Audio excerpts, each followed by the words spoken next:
السلام علیکم دوستو، کیسے ہو؟ امید کرتا ہوں کہ آپ تمام حضرات خیریت سے اور عافیت سے ہوں گے۔ اللہ تعالی آپ لوگوں کو ایسے ہی خوش رکھے۔ آج میں آپ حضرات کی خدمت میں پیش کرنے جا رہا ہوں ایک بہترین واقعہ جو ایمان افروز ہے۔ آپ ویڈیو کے لاسٹ تک بنے رہیے، انشاءاللہ آپ کو فائدہ ہوگا۔ تو چلیے آج کی بات شروع کرتے ہیں۔ حضرت سیدنا امیر معاویہ رضی اللہ تعالی عنہ کی شیطان سے گفتگو۔ ایک دفعہ حضرت امیر معاویہ رضی اللہ تعالی عنہ اپنے گھر پر آرام فرما رہے تھے کہ تہجد کے وقت اچانک ایک شخص نے آپ کو بیدار کر دیا۔ جب آپ نے بیدار ہو کر دیکھا تو وہ شخص چھپ گیا۔ آپ نے دل میں سوچا کہ میرے گھر کے اندر اس وقت تو کوئی آ نہیں سکتا، ایسی جرأت کس نے کی ہے؟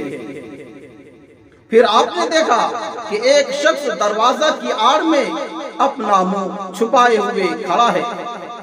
آپ نے دریافت کیا تو کون ہے؟ اس نے جواب دیا کہ میرا نام ابلیس شقی ہے۔ آپ نے فرمایا کہ ابلیس تو نے مجھے کیوں بیدار کیا ہے؟ تو نے مجھے کیوں بیدار کیا ہے؟ سچ سچ بتا، کیا وجہ ہے؟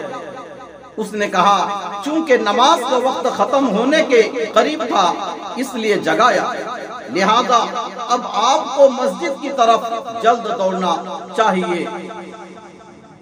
آپ نے فرمایا یہ ہرگز تیری غرض نہیں ہو سکتی کہ تو خیر کی طرف کبھی رہنمائی کرے۔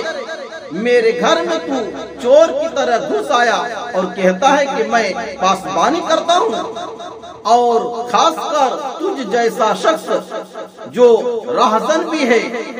جلدی بتلا کس وجہ سے مجھ پر تجھے اس قدر شفقت ہوئی ہے؟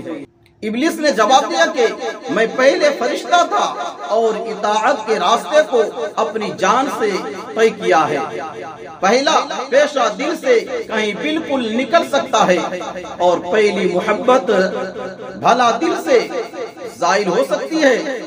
میں نیکوں کو راستہ نیکی کا دکھاتا ہوں اور بروں کو برے راستے کی پیشوائی کرتا ہوں۔ اگر آپ کو دین کے لیے میں نے بیدار کر دیا تو کوئی بات نہیں، یہی ہماری اصل فطرت کا تقاضا ہے۔ حضرت معاویہ رضی اللہ تعالی عنہ نے فرمایا اے رہزن ڈاکو، مجھ سے بحث مت کر، تجھے میرے اندر گمراہ کرنے کا راستہ نہ مل سکے گا۔ میرے اندر گمراہی کا راستہ مت ڈھونڈ، سچ سچ بتا کہ تو نے مجھے نماز کے لیے کیوں بیدار کیا؟ تیرا کام تو گمراہ کرنا ہے۔ اس خیر کی دعوت میں کیا راز چھپا ہوا ہے؟ جلدی جلدی بتا۔ اب مجبور ہو کر اصل راز بتلاتے ہوئے ابلیس نے کہا کہ حضور بات یہ ہے کہ اگر آپ کی نماز فوت ہو جاتی تو آپ اللہ تعالی کی جناب میں درد دل سے آہ و فغاں کرتے۔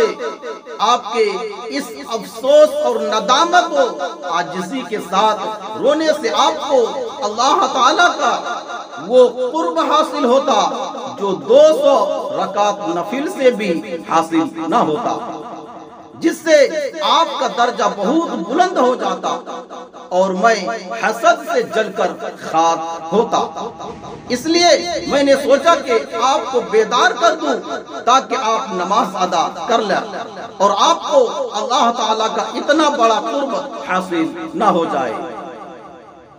میں نے اسی خوف سے آپ کو بیدار کر دیا تاکہ آپ کی درد دل سے نکلی آہ و فغاں کی وجہ سے حسد کے مارے جل نہ جاؤں۔